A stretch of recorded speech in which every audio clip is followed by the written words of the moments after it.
We are live. We are live. We are live. We're going to do a little test here before we kick off the show. Jared and I are going to do a little experimentation because that's what it's all about these days, right? Like during this age of Corona, I know I am a creative, not like these guys, but I am a content creative experimenter. So I'm trying new things. So we're going to try something new here. So Jared, if you go to my LinkedIn page, and we're going to go to activity all.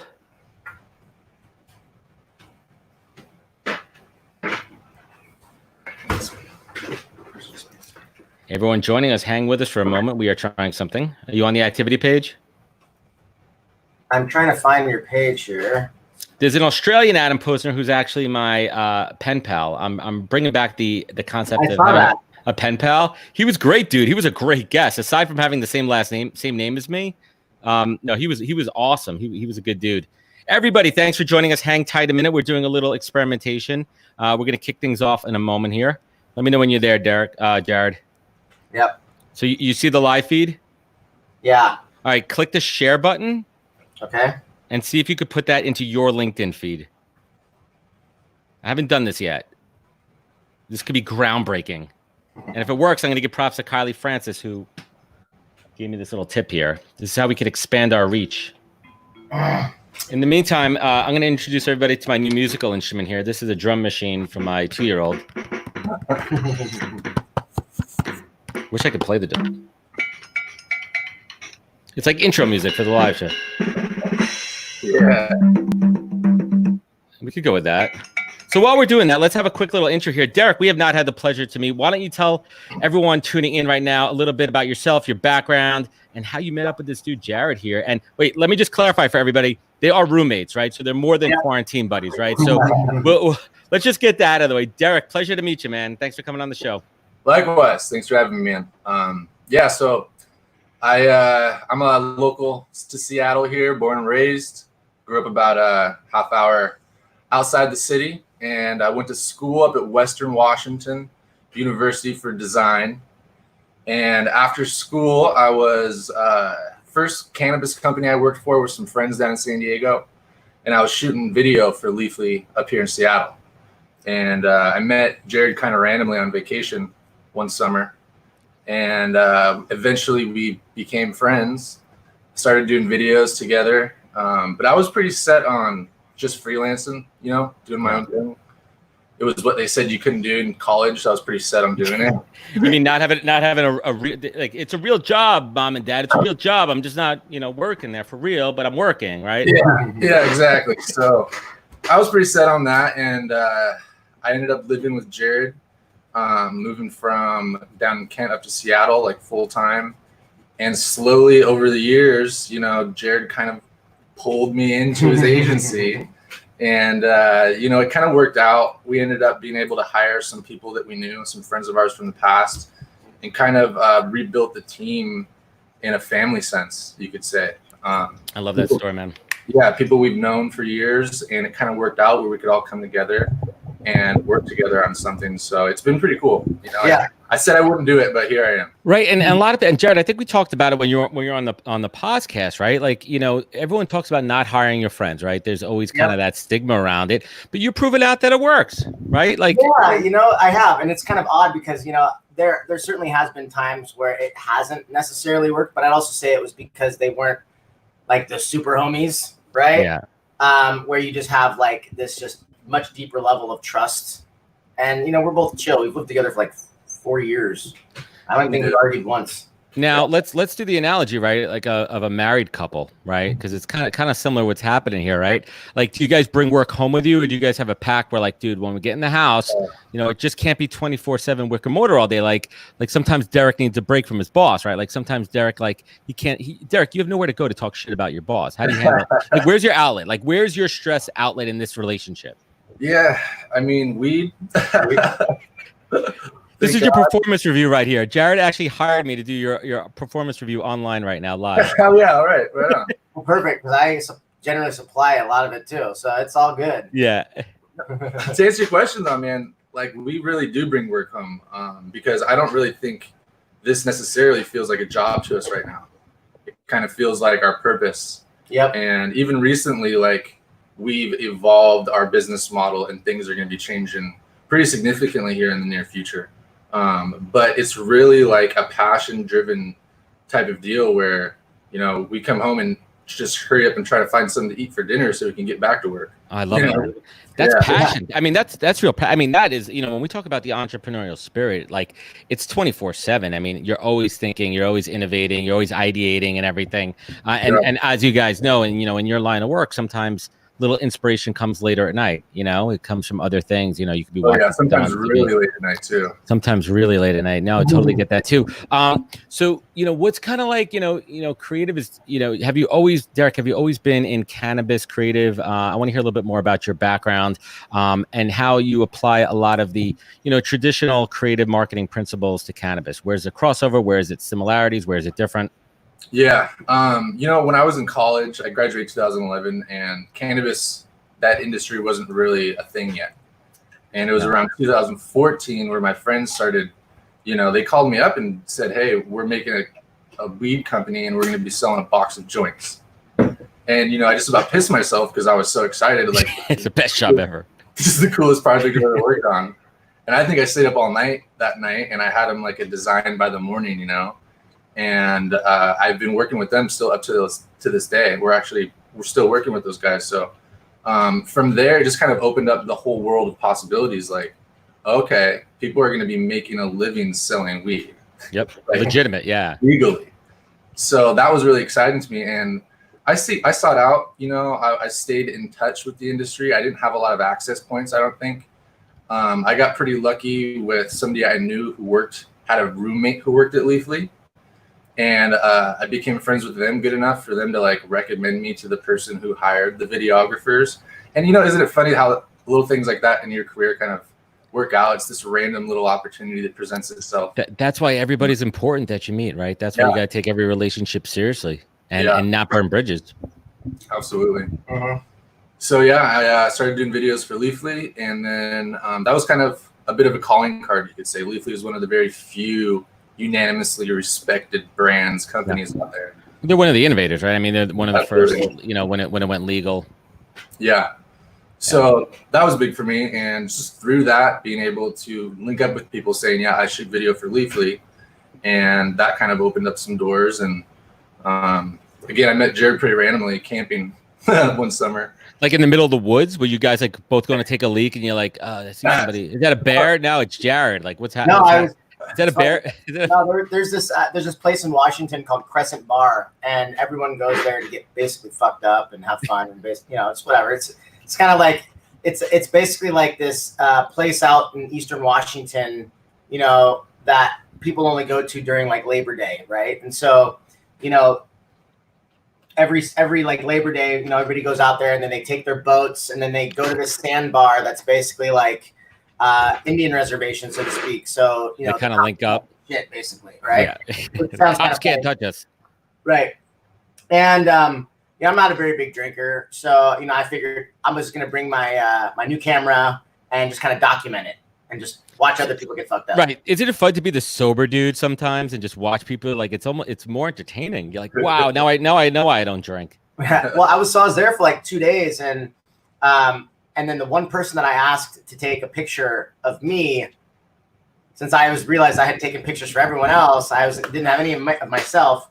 I asked Derek to take a picture of me, and then I posted them on Facebook, and then he randomly commented, he's like, "Hey, I took that," and then we ran into each other a couple of times, and then we were like, "Okay, so what do you do? What do we, you know?" And then we found that out, and then it was like, "Oh shit, we should definitely like kick it." Yeah, I think at the time, Jared was the only other creative person I had met working in the cannabis industry. It was fate, kismet. Brand. So we were like instant best friends. You want to go in the garage and play G.I. Joes? It's like Step Brothers, right? When Will Ferrell's he's like, brothers. Did we cry in the garage? Yeah. Yep. Oh yeah. Yep. This makes us brothers. That's awesome, man. So let's fast forward to today. I mean, you're the creative director over there.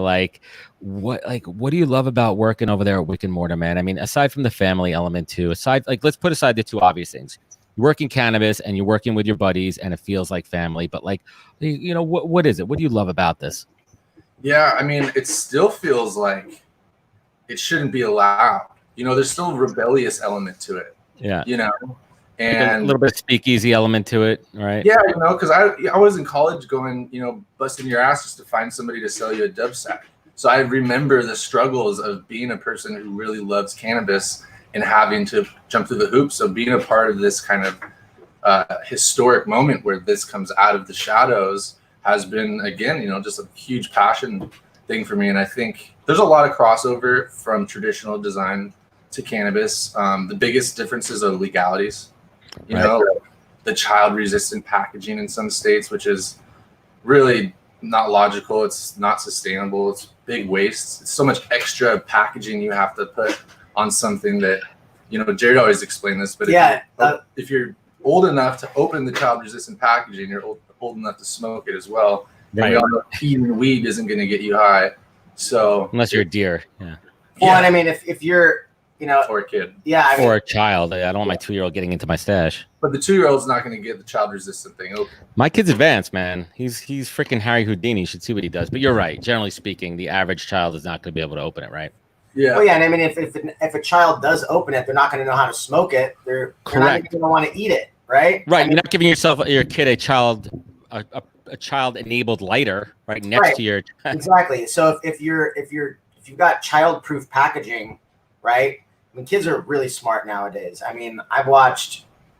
There's this, you know, girl I'm dating, Tian. Her 3-year-old is like he can maneuver through her phone like it's just. Oh, the dexterity is incredible. If I brought my 2-year-old down here right now, he'd be able to get into my phone, use my password, and get to YouTube and get the videos that he wants. It's insane. I don't remember being able to do anything like that at 2. Yeah, what kind of videos do 2-year-olds look up on YouTube? Well, that's a great question, my friend. It depends if he's in my YouTube or the kid's YouTube. We don't want him getting into my YouTube. There's some dark places in there we don't want to go. Dude, that's a really cool story. I love it. And you guys do great work. And, you know, Jared and I dug into it. So let's one thing I kind of want to talk about, right, is the stigma around cannabis and marijuana, right? It is definitely it's mainstream at this point, right? Like, I mean, it really is mainstream. Jared, what's the stat? How many states are legal right now for recreation? There's a good amount, right? Yeah, there's a good amount. Have we passed the majority yet? We've passed the majority, but there's still a lot of work to get done because some are still medicinal and some are still just what you would call medicinal rec. Well, no, I wasn't going to say medicinal rec. I was going to say decriminalized. Right. Yeah. I mean, New York is. So, you know, we still have a ways to go, but New York needs to catch up. Yeah, I mean, there's literally like my buddies here. They just got their ID cards, and it was expensive. The whole process, right? You have to go through a whole process here. I mean, the stuff's good, man. I'm going to tell you. I mean, you know, we sampled it recently, and it was good. I mean, the prices were on par with, you know, the black market or the gray market, whatever you want to. It was 90 a quarter, 45 an eighth. That's not, you know. In New York, that's not bad. It's not New York City prices. If you get into New York, black market prices, we're paying around 40, 45 for 30, 45 an eighth. So yeah, right. But then, I mean, it's different than New York City. I mean, New York City delivery. I mean, that's a whole different ball game. When I was there back in the day, the guys would come with the briefcases, and it would be like a whole show. Like that was part of the show, man. Like, oh, what's he gonna bring today? Like these cool little like glass little jars, man. Like, but let's talk about that for a minute. That was branding back then. I mean, let's talk about then. That was all presentation, right? Like he was able to upsell you by how he was packaging it, right? It just wasn't in the shitty plastic bags or tinfoil or something. It was in a really nice jar. It was labeled. They printed out labels for it. I mean, that was kind of the early stages of it. They knew the difference. They were playing branding elements. I still have a bag of weed that I've not opened yet from 2014. It's like a vintage fine wine. Yeah, collector's item. I'm not going to smoke it ever, but I bought it because it was when Cannabis City in Seattle first opened up. It was the very first dispensary in Seattle, in Washington for that matter. So there was a line around the block, and I just remember, you know, getting in and going in. I actually interviewed with the press at the time there, and then, you know, I bought a bag of weed on camera, and I kept it as a keepsake because, you know, the packaging was so bad that I wanted to show what packaging would look like from the day the first dispensary opened up in Washington till now. The evolution. Yeah, it's pretty cool. We had a whole museum in this event that we put together. We do once a year. We had it's our annual Wick Mortar mixer, and it's about 500 to 600 or so people from all around the world that are in the cannabis industry, pioneers and thought leaders that come together. But we put this museum together, and we had all of this packaging and stuff that we've built, collected, and created over the past 10 years.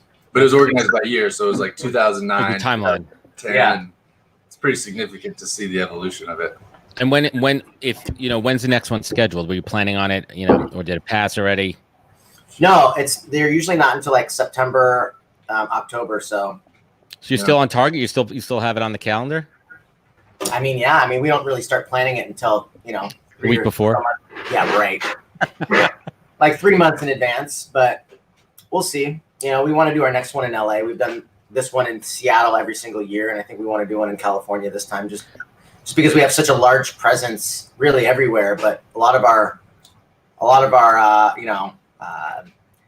athletes, celebrity, artist friends, they're in LA, and it's a lot easier to get them to stay there than it is to come to Seattle. So that's pretty cool, man. So let's talk about the state of the industry from your standpoint right now. I'd love to get a sense of two things. One, how your business may or not be affected, and then just a general take on the legal cannabis industry, how it's being affected by COVID.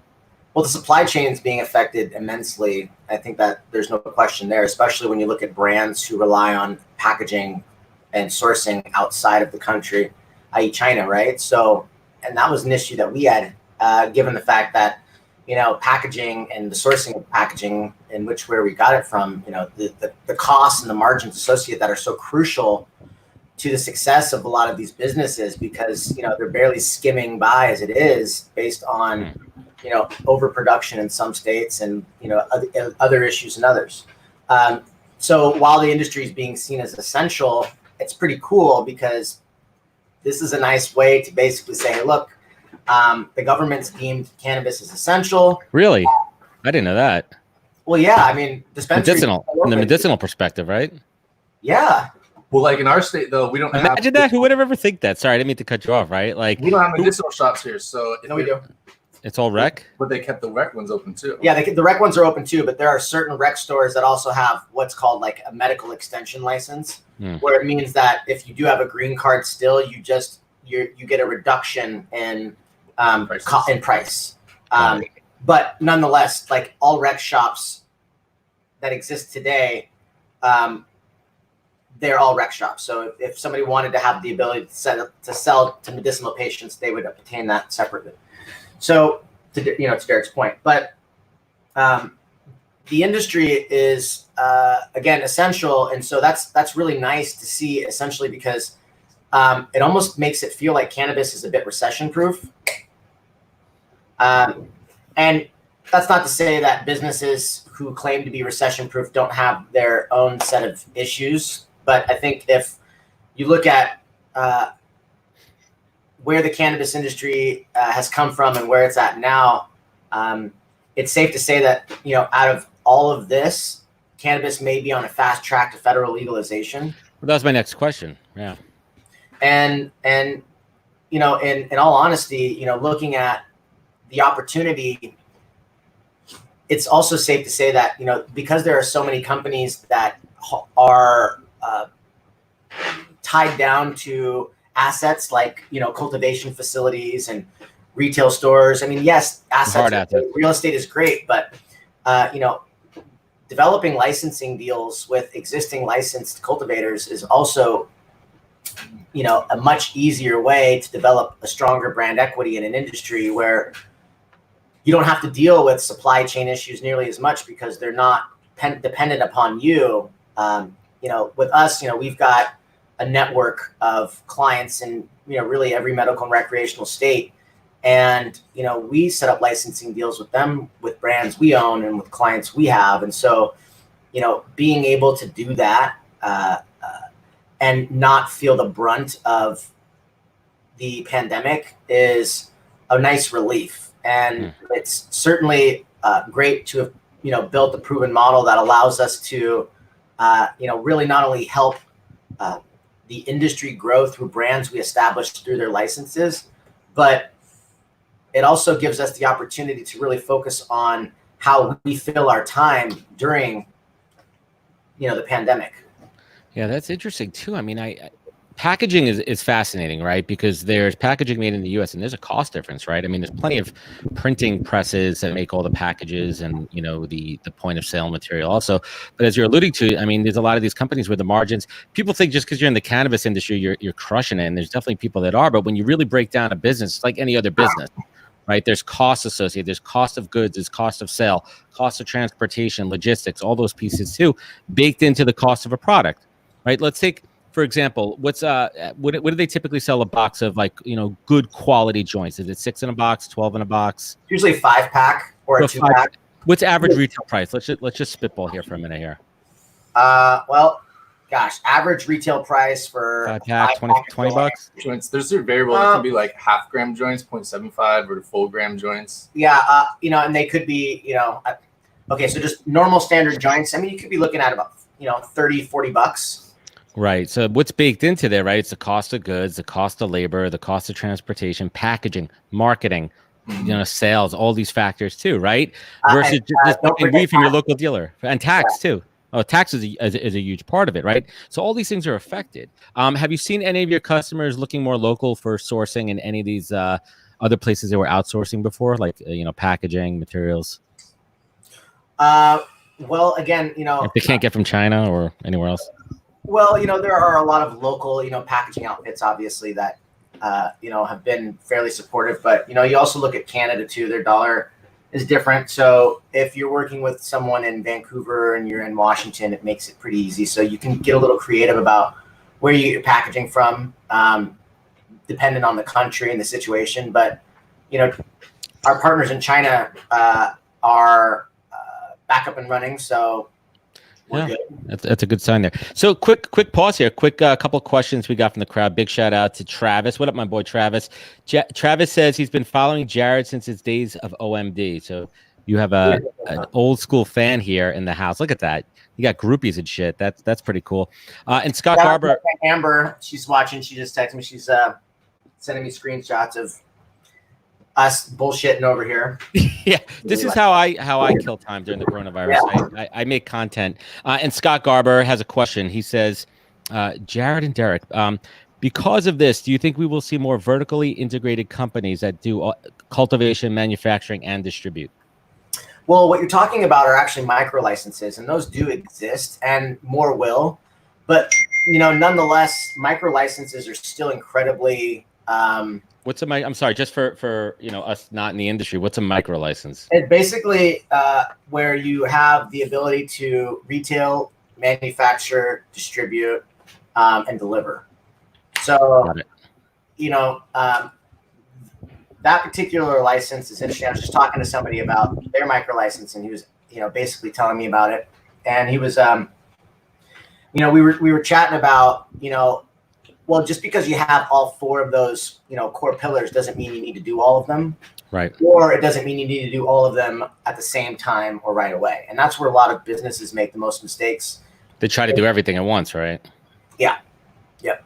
And you have to have SOPs and foundation in place before you start doing that, especially when you're new to the industry. Like, it's great to have a license with the ability to do that, but if you've never done it before, take your time. It's a race, but the industry is still in its infancy, very much so. And because there's just, quite frankly, so many mass market brands, trying to be everything to everyone, whereas there needs to be more niche focused brands with core market segment differentiators. You can be a hero brand in a market category that is pretty untapped. I mean, you've got senior citizens, that's a huge market.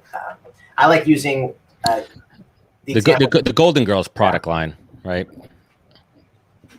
Well, I mean, it's kind of a silly joke, but it's so true. It's like diapers are such a huge niche market. They're for babies and for, both ends of the spectrum. But parents, nonetheless, people my age, are buying them for our children. So it's really a mass market niche focused brand that serves a purpose. And diapers aren't going anywhere unless they figure out a way to stop people from, doing what they need to do. But right, diapers are going to be around for a long time, and so is weed. Exactly. So you can create a hero product in a niche category if you're creative, and stop focusing on trying to be everything to everyone. Huggies is successful because they only make one thing. Right. But that applies to any business, right? Like be good, be incredible, be standout at one thing, master it, and then you have the audience, and then you can build out everything else. That's fascinating. And what about just overall consumption? I mean, what you have your finger on the pulse in the market, both of you guys. Are people still willing to go out to the stores? I mean, I'm sure a lot of these places do delivery too, right? Like are you seeing a lot of have you seen a lot of pivot, like curbside pickup, like we see with the restaurants? Yeah, black market is picking up too. Delivery's not legal everywhere either. Yeah, like Washington's not legal. But I'll go to a dispensary and you'll see a line out the door, mainly because everyone's 6 feet away from each other. So. Right. But right. But I mean, I can't tell you, our clients are their products are flying off the shelf. Yeah, I think I remember seeing the first month there was a huge spike in sales. Everybody was getting ready for the apocalypse. Right. They want to stock up and they're home all day, so they need to have all the weed humanly possible. Yeah, and then the next month after that, they had kind of slowly declined, probably because everybody had enough, right?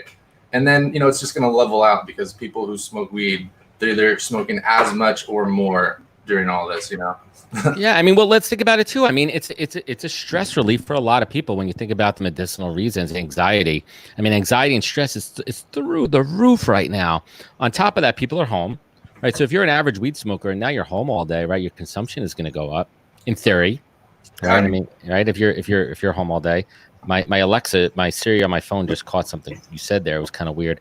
That's fascinating. So let's talk a little bit local, man. You guys are in Seattle. What's happening there on the ground? Like, are people ready to to move on? I mean, the numbers are down. Like, what are you feeling there? People getting antsy. I mean, we can literally see so it's funny you ask that because we can literally see the ground from where we're at. We're in a tall apartment building right outside of CenturyLink Field, and we can watch the Seahawks play. Well, when they're playing from our apartment, you can see into the stadium. Yeah, and like clear enough to watch a game, and like if you have it on your TV with the play-by-play, like it's fine.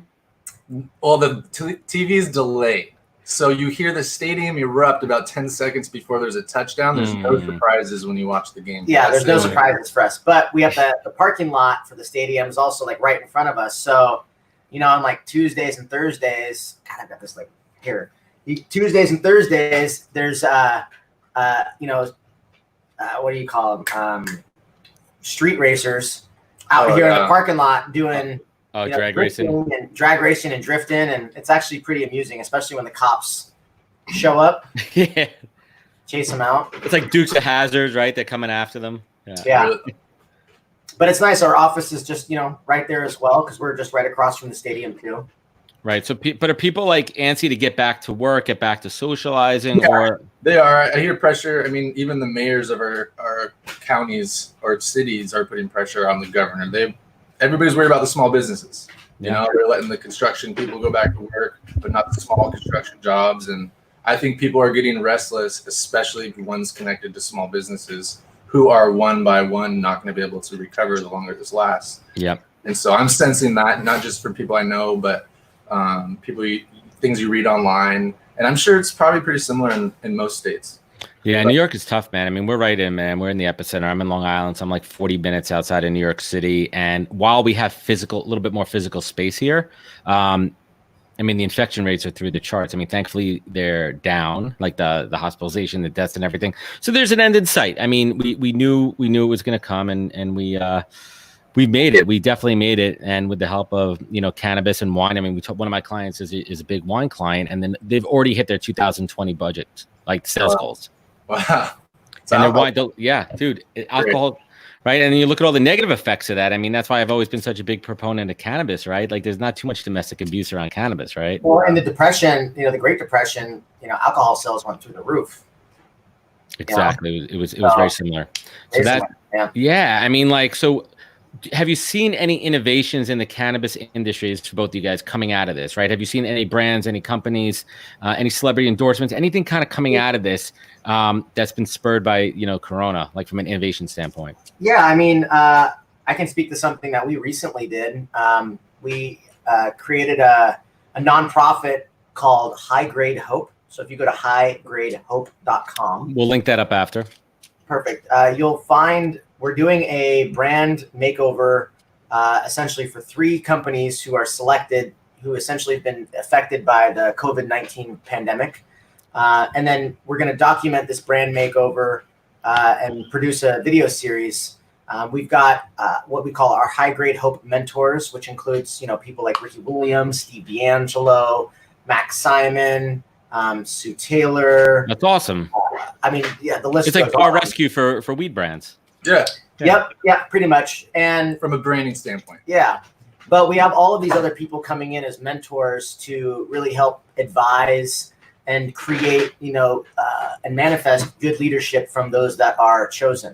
Awesome. This first season or series, so to speak, will cover companies that have been affected by COVID-19, as where our future series will be, in an effort to support brands who've been affected by, gender or LGBTQ community discrimination, Or some other current world event, or cannabis reform.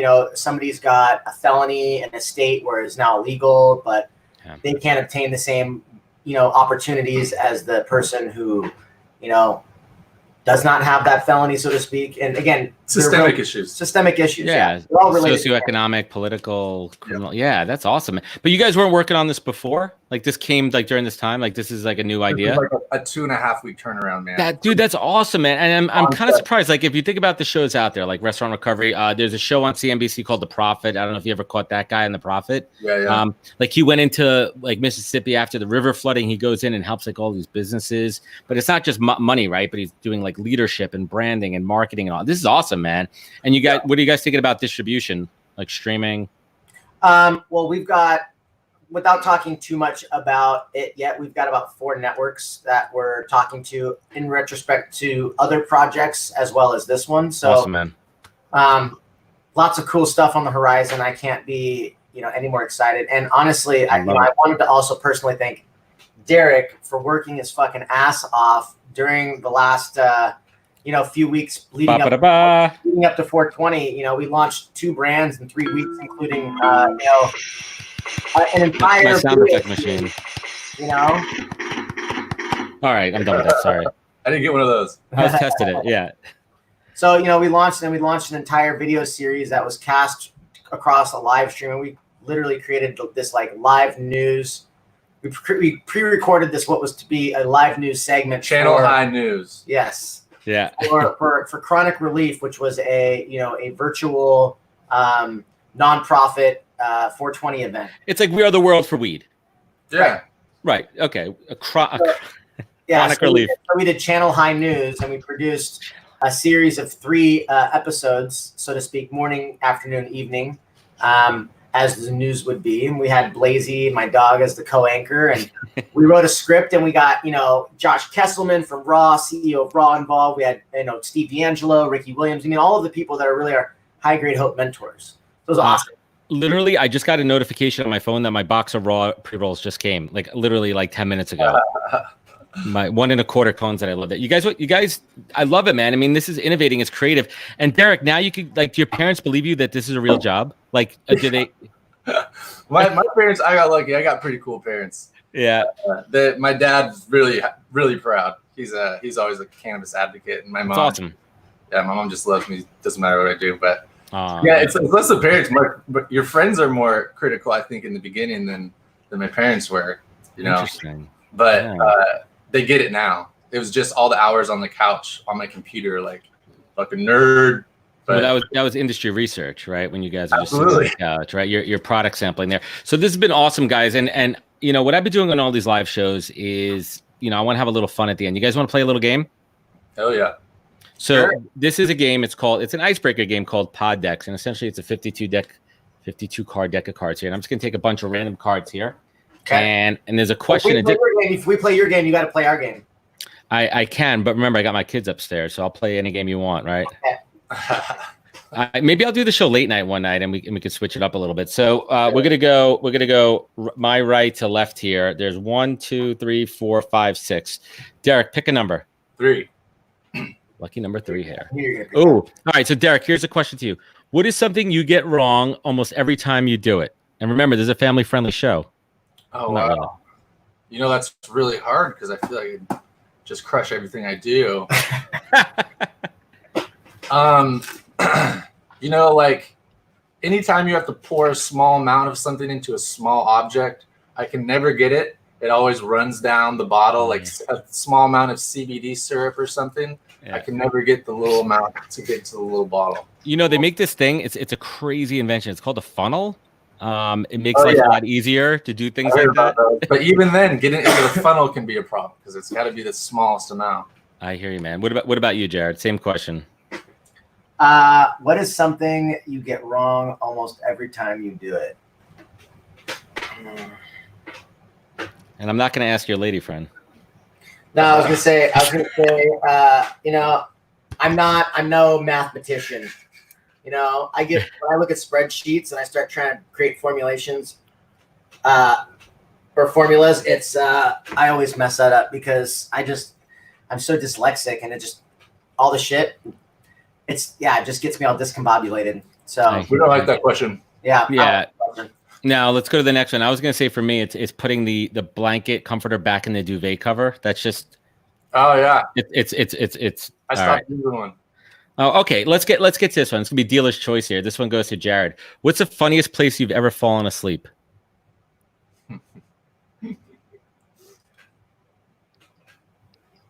Shit. I almost wonder if you should have asked me these before I smoked that joint. Funniest place I've ever fallen asleep. I mean, I fell asleep standing up. But the place I was at, it wasn't very, I guess it's kind of funny. I was in a restroom at a restaurant and, I was, waiting to use the restroom and I was so incredibly tired after having, smoked weed with my friends and just ate a ton of food that as I was leaning up against a stall, I passed out and I didn't realize I had been sleep standing for about 5 minutes. Oh man, just standing there, right? Yeah, I've never actually shared that story before either because none of my friends ever saw it. It was just kind of an embarrassing thing that happened to me. Oh, we could do a whole show on that, man, right? Embarrassing things that happened to yourself that no one else saw, right? I mean, I could write a book on that. That's a late night show. That I am going to do a late night show in a couple of weeks. We'll do it proper. It'll be the podcast after dark. Let's pick a different question for Derek here. Last one here, and then we'll kind of wrap it up here. Oh, this is interesting. It's kind of cliche, but I think it's pretty good, right? If you were stranded on a desert island and you could choose one person to keep company, who would it be? That's funny. Guess you could pick anybody, huh? Dead or alive? Dead or alive. Oh, very interesting. I'd probably get one of the greatest guitarists, because then you can have him play music. But what if he doesn't take requests? What if he's one of those guys? Like he just wants to play his shit. Right. And I think if you're stranded on a desert island, anyone with a guitar will become fucking great. You would want Crocodile Dundee with you or Steve Irwin, right? Bear Grylls, right? Yeah. I mean, let's be practical here. I want a survivalist or a Ron Swanson. I choose Ron Swanson. That's a good one. And last but not least, we're going to go with a philosophical question here for Jared. Is a hot dog a sandwich? No. And why? And why is it not a sandwich? It's between two pieces of bread. No. Same reason why a burger's not a sandwich. But a sandwich, they have But burgers are also, if you look at a lot of menus, it's under sandwiches. It's under burgers and sandwiches. You said the ampersands. You're saying there's an ampersand there. Yeah. So, but what if it's the same thing as a bologna sandwich? And the restaurant is wrong, and they should be fired. What do you think, Derek? Is a hot dog a sandwich? I think it depends if the bun is on top of the hot dog. So if it's either the V, but if it's a folded over. What do you call an open face sandwich? There's got to be a word for that. Open face sandwich. Toast with meat. But then there's still a sandwich. We digress here. We have digressed on the podcast here. So what's your game before we wrap this up? I mean, I got to be fair here. All right, it's called Zob Mondo, the outrageous book of bizarre choices. Oh God, let's do it. Okay. The tables have turned on the podcast. All right. Let's see. What's a good one? Okay, actually, here we go. There's 404 pages. Pick a page. 13. 313. Okay. Threes, man. I watched that Ancient Aliens last night on the rule of 3. Okay, you ready? And these are would you rather questions, right? So would you rather have a band of mariachi singers follow you everywhere, or have one determined bagpipe player follow you everywhere? And that's easy. That's mariachi. I mean, who wouldn't want a mariachi band? I wanted to have a mariachi band at my wedding, and my wife kiboshed it. I wanted a mariachi band to like when we came out, and I also wanted Mr. Met there. You know Mr. Met, the Mets mascot, the guy with the giant head? Yes. Yeah, and she kiboshed both of those. Yeah. Oh, man. Okay, here's another one. This one's a little gross. Would you rather clip a homeless stranger's disgusting toenails or clip your own toenails and eat the clippings? No brainer. I'd rather eat my own clippings, man, any day of the week. I mean, right? I mean, that's that's a no brainer, man. Am I wrong on that? Did I jump that one too quickly? Was that a quick decision? Okay, here's an adult one. Go for it. Hopefully your wife's not listening to this, but She's fine.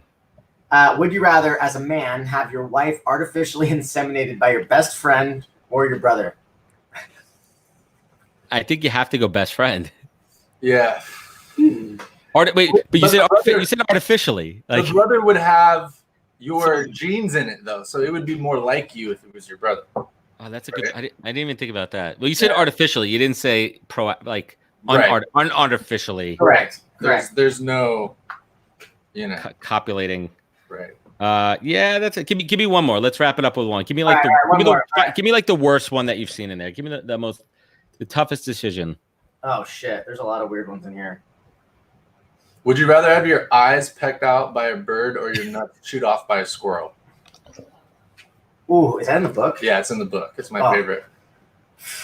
Because that's a hard decision. Well, here's kind of something kind of twisted on that. That's fucked up. Well, I'll tell. Wait, but I have a rational decision here. I've already had my 2 kids, and I'm not going to have any more kids.